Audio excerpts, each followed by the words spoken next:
His life was changed and made new when an angel made his dream come true. And now he brings his dream to you. And it's Spoonful, Paolo. Hey big dreamers, I'm Paolo Presta and welcome to Spoonful of Paolo. Today, we're talking with the star of USA's hit show, Covert Affairs, Christopher Gorham. Now, season 5 is back and there's more drama, action, and adventure than ever. Now, you're about to see why everyone loves this character Augie, so I'll see you guys in the studio and can't wait to meet him for the first time.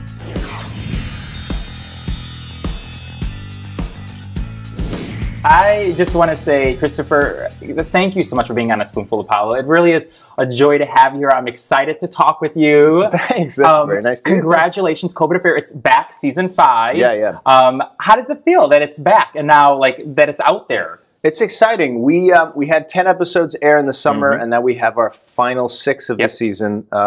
We started last week, and now we've got 5 more. This week's episode is the one I directed, so I'm particularly close to this one. But all of them are great. I mean, this week's episode is awesome. Next week's a race. The week after that is just an emotional powerhouse. And then the last 2 episodes we shot in Buenos Aires. So I mean, yeah, we're gonna get to the directing and that, but for you who plays this character, Augie Anderson, you play this character, you know, going to work every week. What's it like for you? And for those of you who don't know, it's a blind CIA character. What's it like for you going to work and playing this guy who has a lot going on? Well, I'll tell you, it's playing that disability has been a blessing in disguise, because I can't ever get lazy. You know, I mean. When you do the same thing for so many years, the temptation is, well, you know, I've got this. I don't have to work so hard. But with that, I always do, because it's such a specific physicality. And there are millions of people living with vision loss, and there are millions more people who love those people. And you know, it's never entered my mind to disrespect that by phoning that in. So, but do you feel like when you play this character, I mean, there's a lot to deal with, the emotional part, the technical stuff, and then on top of that level, he's blind, so it's like you have to bring that all into this character, and you play it so well every week. I love it. Thank you very much. For you two, like, because you said you guys travel a lot in the show. You know, I think you've been to Hong Kong. I remember you guys been to, was it France, Paris, and Italy? We've literally been all over the world, almost every country. What I love about it is that these places you go to, it feels like they become the character of the show, which is great. What's it like for you going to these places outside of the U.S.? Well, I'll tell you, it's an absolute blessing, first of all, because when we started the show, that wasn't part of the deal. That wasn't part of the design of the show. It's something that evolved with the show, and we really started doing it in season 2. And it's a lot of work. I mean, we move so fast, and you're dealing with a language barrier because we're working with a local crew. We don't take our whole crew with us. So you take who's ever there in that area. Very small footprint, and then we hire local crews. And so, you know, sometimes some countries are easier than others. You know, we just came back from Buenos Aires, and that shoot was, you know, so nice. Yeah, I mean, and the shoot was great. But you know, we were shooting inside a working Argentine prison one day, and then we're shooting in the slum around that prison for another day. So I mean, it is really as down and dirty as it gets. That is, you know, and with your character, what I love about it is I think you've opened the door to show us that, look, you can play this character who's blind, but he could still have a normal life. You know, because sometimes we think of a blind person in this example stays home. Maybe you need a lot of help. You can't get around, but you show us you can still go to work. You can live a normal life. I mean, well, that's been really one of the most rewarding things about it. It's not just because he is living with vision loss, but also he's a wounded warrior. You know, and I've gotten just continuous, such positive feedback for portraying this character and reminding people how capable these people are, and reminding them about how they can not only just live their life on their own and be independent, but be valuable. Tell me about this, because you don't have to ask you, Annie, Augie. They gonna get closer in this season, because it's really annoying. Like, they go this way, they come together. Like, is it somehow in this season? Can you just say? I know you were told you can't say anything, but just say a little something. I can't say. I would say there is. I think for the Annie Augie shippers, there's one moment I can think of that I think will be particularly satisfying for them in these last 6 episodes. But you know that. that relationship really is the heart of the show. Yes. And I think that no matter what happens when this show's story ends, I think those two people will always be connected. Yes, yes. And you've talked about you're directing a few episodes, and this one's airing this Thursday. Yeah, yeah. What's it like for your castmates? Like, to see their fellow actor who's usually in front of the camera, Right. now you're behind the camera. Like, is it like, how's that for them to see, oh, look who's directing us Well, today? listen, I mean, they're all really nice people, so Yeah, all it's a they've great told cast. me is that it's great. So, Great. you know, they're like, it's great, you're great.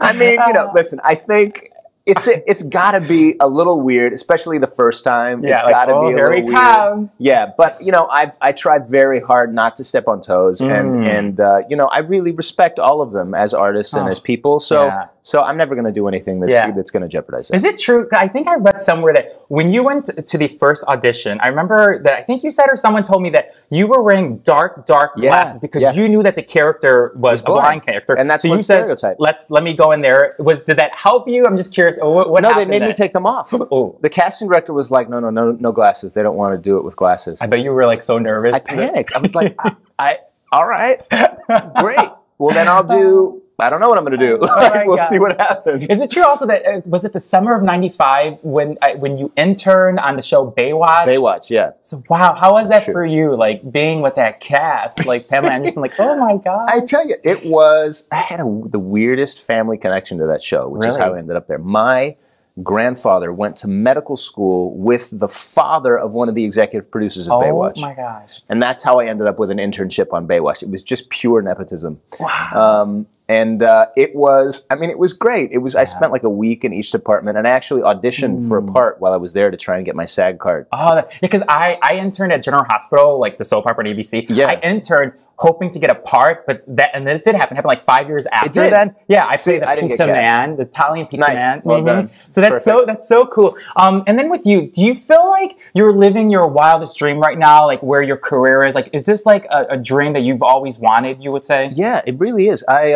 I mean, look, I've been wanting to be an actor since I was in 4th grade. Yeah. And I've always wanted to get married and have a family, and you know, and right now I literally have all of those things. Like in some measure, I have everything. 3 beautiful that kids. I've wanted You've been married, I think, since 2000. Yeah. This is gonna be you're celebrating since your '98. Yeah, like, crazy. Oh my gosh. Yeah. Wow. So we, you know, it's just a really good time, and I do try, and I think it's important, like to, you know, look around and kind of acknowledge when you're in the good years, you know? Yeah, like, but was there a time, it's good. I'm sure you know people, I have friends in this business and they try so hard to you know, to be that actor, to get their big break. Yeah. What would you say to motivate those, like, you know, for you, like, was there a time in your life where you struggled a little bit and said, oh, this is getting so hard, like, did you say that, should I give up? Was that ever part of that journey? Not for me. I would, but partly, and listen, to be fair, partly because, you know, it only took me 3 years to get my first TV show. Okay. And it was on the air for 2 years.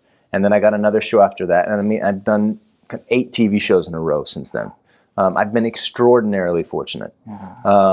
That being said, you know, during the down times, because there are times when you're not working, it's so important to just stay centered and to stay true to yourself, because if you feel desperate and if you feel weak, like you walk into the room with that, and that's not attractive. Yes. They know when you bring that energy into the room. Yeah. Who's ever in the casting, the producers, they can feel it. Yeah. Saying, "Oh, I want this. I need the money." Instead of don't put that inside of you. Yeah. Yeah, exactly. And it's, you know, and look, and that's a really, really easy thing to say when you have a job. Yes. Yeah. It's, know? it's true. It's true. a hard thing. But it's a reminder. It's a reminder. Write it down. Jot it down. Just remind yourself. Just go in there. You know what your dream is, but don't bring all that baggage into the room. And also, don't forget to live your life. Yes. Don't forget to live your life, because it's not all about that. Yeah. You know? You know, you've worked with a lot of talented actors, a lot, but who has been like a dream for you to work with? Like, that you could say, oh, I can't believe I got to work with him or her. Oh my God, well, it's funny, we were just talking about Judith Light, and she's, you know, she's one of those. She's amazing, and Vanessa Williams, and you know, I mean, look, working with America on Betty was like was a That was dream one. because she's You so played great. a lot, I mean, of amazing characters, but for me, Henry, oh my God, Henry and Betty, and you, and I have to talk to you after the show, but no, you were just so good in it. Thanks. First, was that a show for you that you keep close to you out of all the shows? I mean, I love you as Augie, obviously, but for you, which show that you still like when you look back, like, guy, I think. Well, that was a special show. Great cast. Yeah, it was really great cast. It was a great cast. It came at kind of a perfect time. You know, and it just blew up in a great way. So yeah, that was a special one. Let's end with this, because this for us is an honor on our show, because I don't think we've ever had anyone from People's Magazine Sexiest Men alive. And this guy next to me, I don't care if it was 2001, 2017. My kids found out recently. What? They They Googled me. Oh my God. And so my son. Oh, yeah, well, hey, here's this picture. We can show it. So if your kids want to watch the show. There you go. This is the picture. And you, oh, lo Dio mio, oh my God, you look so good. Okay, well, your kids found out. You said in what? Yeah, well, it's funny because they're calling me the sexiest man alive, and they started telling the kids at school, "Oh, my dad was the sexiest man alive," and I've been like, "Time out, stop it! No, I wasn't." Like, you see this here? Take it in. This here? Yeah, like, it's not the same thing. Please, this should be in a frame in your bedroom next to your wife, and I'm sure it's like on the nightstand or something. So whatever, okay. I just want to say I'm so happy for you. You really are a genuine. You're a good person. I felt it when you walked into the studio. You're a good person, and I wish you continued success in everything you do, because you're talented, you're smart, good looking. So I just want to say, don't forget, you can catch COVID Affairs Thursday nights, right? There's going to be 5 more episodes from this Thursday, 5 more episodes going. Exactly. So just continue, have fun, because you're just amazing. You're good at what you do. Thank you, Paolo. Oh, thank you. This has been great. No, you've been great. You've been better. Okay, so bye. We'll see y'all next time with Spoonful of Paolo. Thank you. Yay! Drink your Fiji water. Done.